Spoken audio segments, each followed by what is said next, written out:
I was promised a share of the family home, then found out it had already been quietly transferred to my sister years earlier. My parents spent most of my life telling me that one day the family home would belong to my sister and me equally. It was never presented as a gift. It was presented as fairness. My father said it so often that I stopped questioning it. Half for me, half for my sister, Rachel.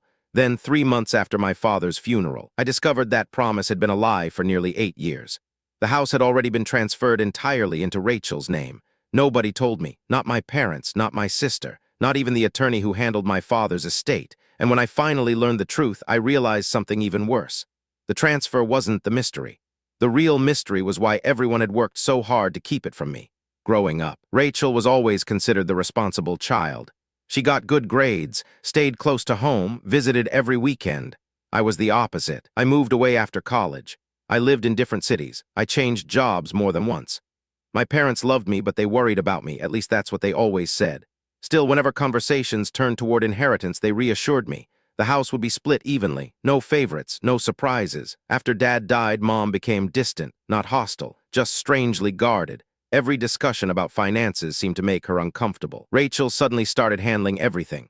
Bills, insurance, property taxes. Whenever I asked questions, Rachel answered them before Mom could. I thought she was helping. Looking back, I think she was controlling the conversation.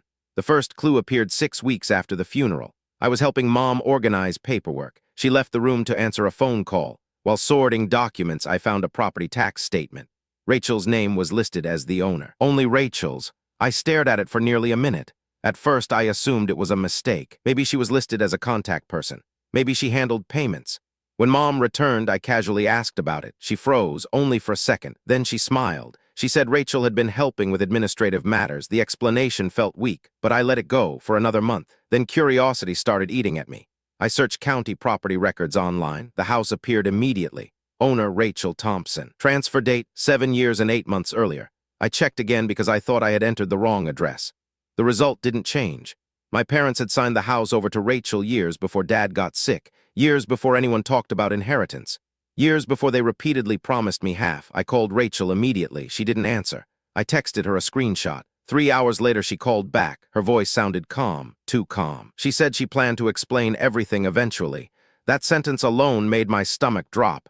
Eventually, meaning she already knew, meaning everyone knew. I asked why nobody told me. She said it wasn't her decision. I asked whose decision it was. She said Mom wanted to handle it later.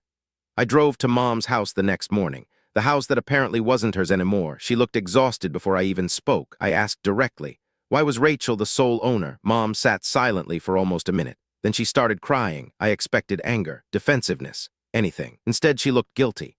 She said they had their reasons. I asked what reasons. She refused to answer. That refusal changed everything, because innocent explanations don't usually require secrecy. For weeks, I became obsessed. I requested property records, transfer documents, tax filings, anything I could legally access. The transfer itself was legitimate.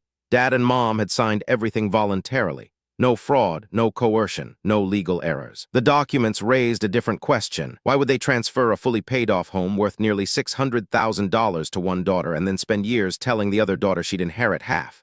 The contradiction made no sense. Then I found another clue. The transfer happened the same year Rachel nearly lost her business. I remembered that period vaguely. She owned a small event planning company. Something had gone wrong financially. She never shared details. The timing felt important. I dug deeper. Public records showed multiple lawsuits against her company around that time. Nothing catastrophic, but enough to create serious financial pressure. Yet somehow she survived, and her finances stabilized shortly afterward. I asked Rachel whether the house transfer was connected to her business problems. She immediately became defensive. That reaction told me more than her words. She insisted the situations were unrelated. Then she abruptly ended the conversation. Now I knew 2 things. The transfer was secret, and Rachel hated discussing it.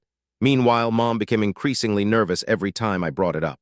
One afternoon, I asked a simple question. If Dad wanted Rachel to have the house, why keep promising me half? Mom's face went pale. She said Dad never wanted to hurt me. That wasn't an answer. It was an admission. A week later, I met Dad's longtime friend, Gary. He attended the funeral. I hadn't seen him in years. During lunch, I mentioned the house. His expression changed instantly. Not surprise, recognition. He asked whether I had finally found out. Finally. That word caught my attention. I asked what he meant. Gary looked uncomfortable. He said he assumed someone had explained everything years ago. Then he refused to elaborate. I spent the next hour pressing him. Eventually, he gave me one piece of information. Dad had argued with Rachel constantly around the time of the transfer. Not small disagreements. Major fights, the kind that make neighbors notice. That information shattered another assumption. I had always imagined Rachel receiving the house as a reward. But if Dad was fighting with her during that period, the story became harder to understand. Now nothing fit. Dad fought with Rachel, then transferred her the house. Then spent years promising me half. Why? The answer arrived accidentally. Mom suffered a minor fall, nothing serious, but she spent 2 nights in the hospital. Rachel was out of town. Mom asked me to bring clothes from her bedroom. While searching for a suitcase, I found an old file box. Inside were letters, dozens of them. Most were mundane: bills, medical paperwork, insurance, documents. Then I found correspondence between my parents and an attorney. The dates matched the year of the transfer. I wasn't proud of reading them, but by then I needed answers. One letter changed everything. It referenced a debt, a massive debt, over $300,000. My father's signature appeared at the bottom. I read the document 3 times. Dad had personally guaranteed a loan connected to Rachel's failing business. Suddenly, the pieces started moving. I took photographs and left before Mom returned home. That night, I barely slept. The next morning, I confronted Rachel. At first, she denied everything. Then I mentioned the loan amount. Silence. Finally, she admitted the debt existed. Years earlier, her company was collapsing. She was desperate. Dad guaranteed loans to save it. The rescue failed. The business still collapsed. Dad became responsible. He and Mom faced financial ruin. I asked what that had to do with the house. Rachel looked away. Then she revealed something I never expected. Dad didn't transfer the house to reward her. He transferred it because he owed her. I thought I misheard. Owed her? How? Rachel started crying. For the first time since this began, her confidence disappeared. She told me the story. Years earlier, before the business failed, she discovered Dad had secretly borrowed against assets intended for her. Money Grandma left specifically for Rachel. Dad used it during one of his own financial emergencies. He always planned to repay it, but circumstances spiraled.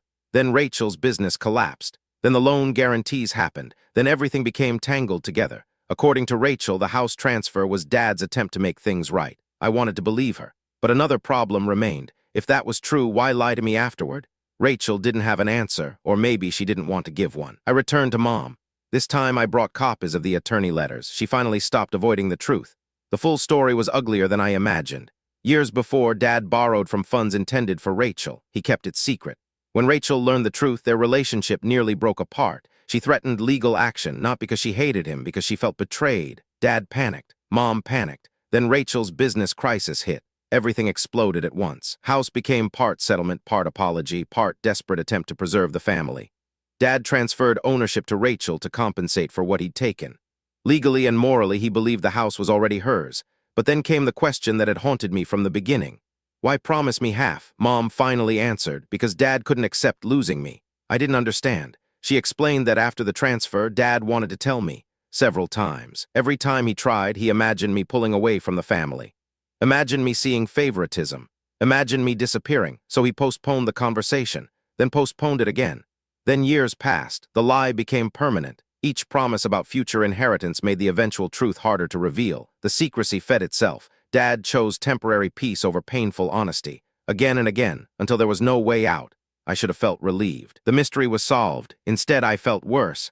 Because there was no villain, no conspiracy, no master plan, just fear, cowardice, guilt, and years of avoidance. Still, one detail bothered me. Something didn't fully add up.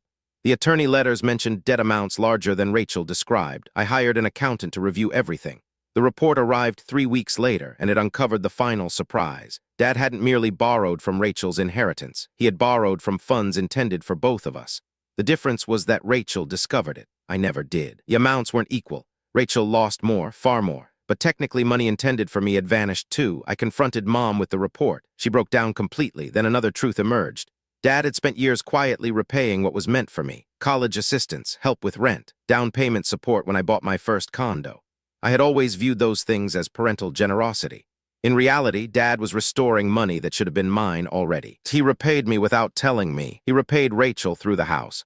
Suddenly, every confusing piece clicked into place. The financial help, the secrecy, the guilt, the promises, the contradictions. Dad wasn't choosing favorites. He was covering evidence of an old mistake. A mistake that grew larger every year. He avoided discussing it. When I told Rachel what the accountant found, she looked stunned. She genuinely hadn't known. For years, she believed Dad compensated only her. Now she learned he'd spent years compensating both of us through different methods. Neither of us had understood the full picture. The strange thing is that discovery changed our relationship, not immediately, but gradually. The resentment started fading. For months, we had viewed each other as opponents. Now we realized we had both been navigating half-truths. We were fighting shadows. Dad's silence had created competing versions of reality. Neither version was correct. Mom eventually sold the remaining assets in the estate. There wasn't much left. The money was divided equally. Rachel kept the house. I kept my condo. Legally, everything was settled. Emotionally, it took longer. Sometimes I still think about those years of promises, about sitting around holiday dinners while Dad assured me we'd split the house someday. Back then, I interpreted those words as certainty. Now I hear something different. I hear a man trying desperately to postpone consequences, trying to convince himself he would explain everything tomorrow, then next month, then next year, until there was no time left. The hardest part wasn't losing half a house. It was realizing that trust can disappear long before anyone notices. By the time I discovered the transfer, the real damage had already happened. It happened during every conversation where honesty would have been painful. It happened during every reassurance that wasn't true. It happened every time silence seemed easier. Dad died believing he had protected the family. In some ways he did. Rachel and I eventually reconciled. Mom and I repaired our relationship.